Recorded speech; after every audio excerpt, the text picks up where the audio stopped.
Fala, pequeno pôneis, tudo bem com vocês? Eu sou o Natan e esse é o canal Física para P10. Estou aqui hoje para ajudar vocês do segundo ano com os exercícios do PET, volume 4, semana 2.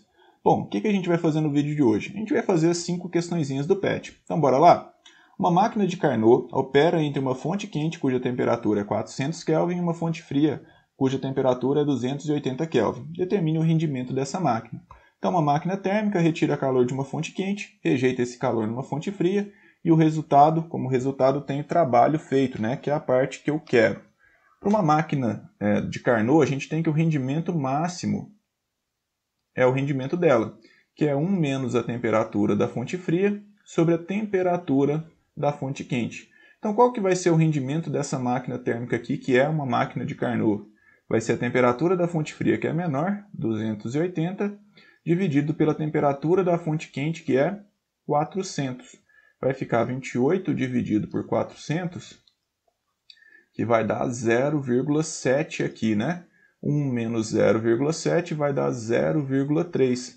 Multiplicando por 100 em cima e embaixo, eu tenho 30 por 100, ou 30%, né?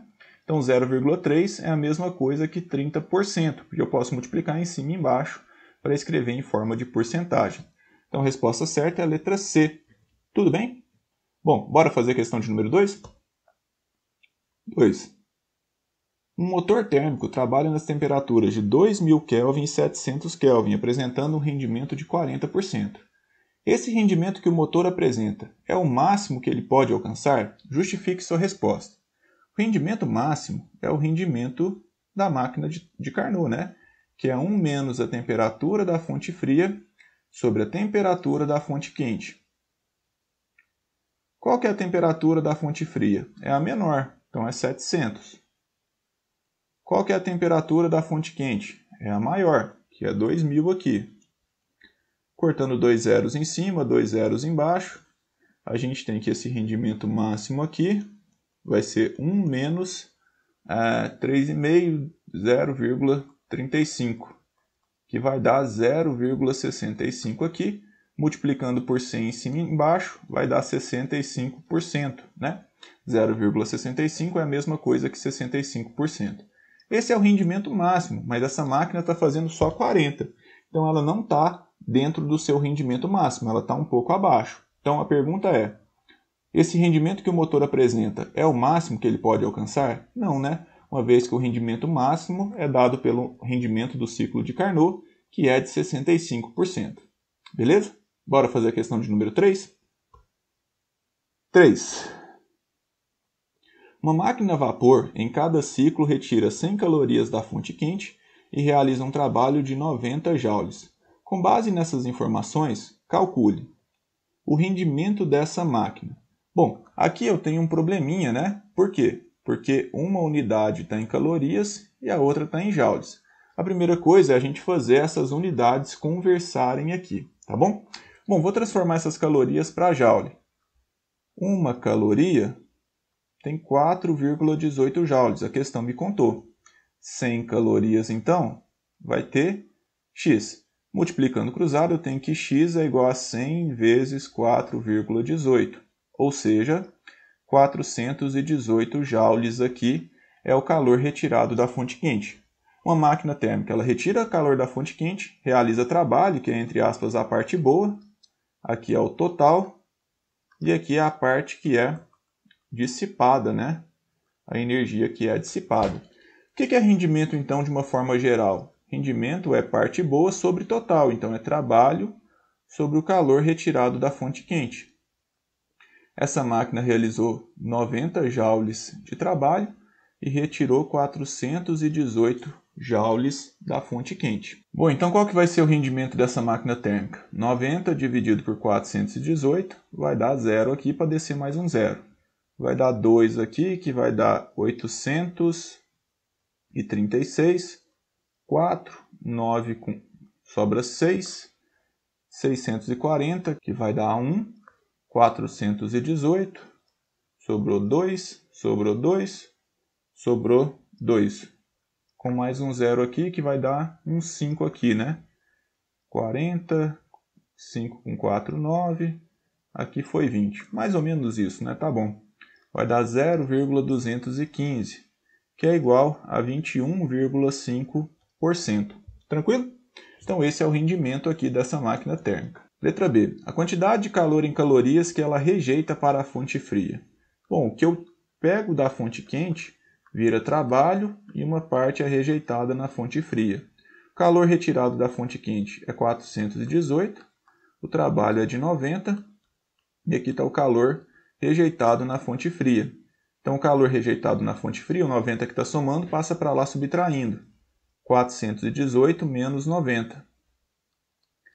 Então aqui vai dar 328 joules são dissipados na fonte fria. Beleza? Bora fazer a questão de número 4? 4. Em uma feira científica, um participante afirmou ter construído uma máquina térmica que a cada ciclo retirava uma quantidade de 60 calorias de calor da fonte quente e realizava um trabalho de 250 joules. Com base no que você aprendeu sobre a segunda lei da termodinâmica, seria possível a máquina desse participante? Justifique a sua resposta. Bom, aqui a primeira coisa a gente tem um problema de unidade, né? Uma caloria, então, equivale a 4,18 joules. Eu tenho 60 calorias, então eu vou ter X joules ali. Então X vai ser igual a 4,18 vezes 60. 0,48 foi 4, 6, 10 foi 1, 24, 25, né? Então deu 250,8 joules. Então qual que vai ser o rendimento dessa máquina térmica aqui? É trabalho sobre o calor retirado da fonte quente. O trabalho é de 250 e esse cara aqui é praticamente 250 também, né? 250,8.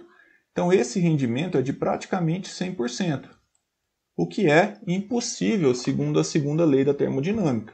Então, essa máquina é possível? Não, né? Uma vez que o rendimento é sempre menor que 100% e no máximo igual a uma máquina do ciclo de Carnot, operando no ciclo de Carnot entre essas temperaturas. Tamo junto? Bom, bora fazer a questão de número 5?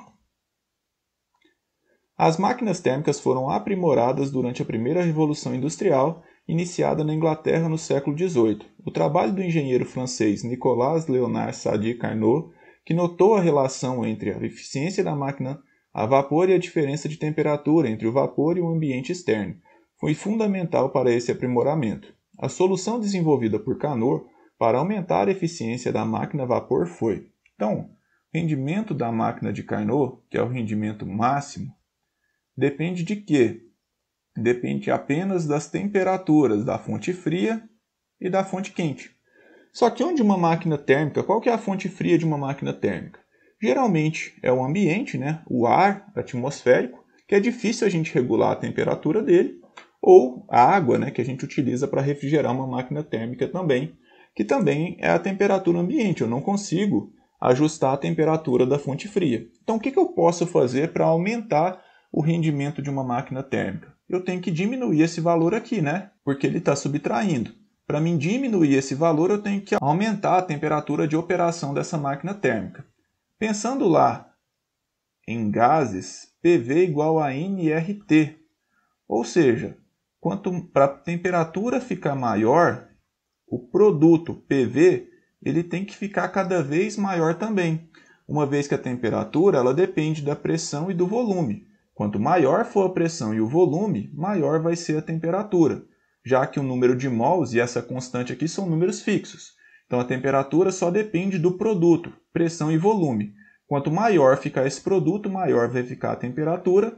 Maior ficando a temperatura, maior fica o rendimento também, porque eu vou estar subtraindo menos, um número bem menorzinho aqui de 1. Estamos juntos? Então se eu reduzir o volume sob pressão constante, eu vou diminuir esse produto. Consequentemente, eu diminuo a temperatura, não me serve. Aumentar o volume do recipiente e reduzir a pressão proporcionalmente.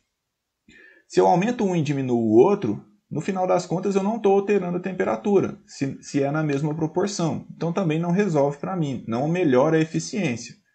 Reduzir o volume do recipiente e a pressão proporcionalmente. Se eu diminuo os dois, a temperatura diminui, não resolve para mim.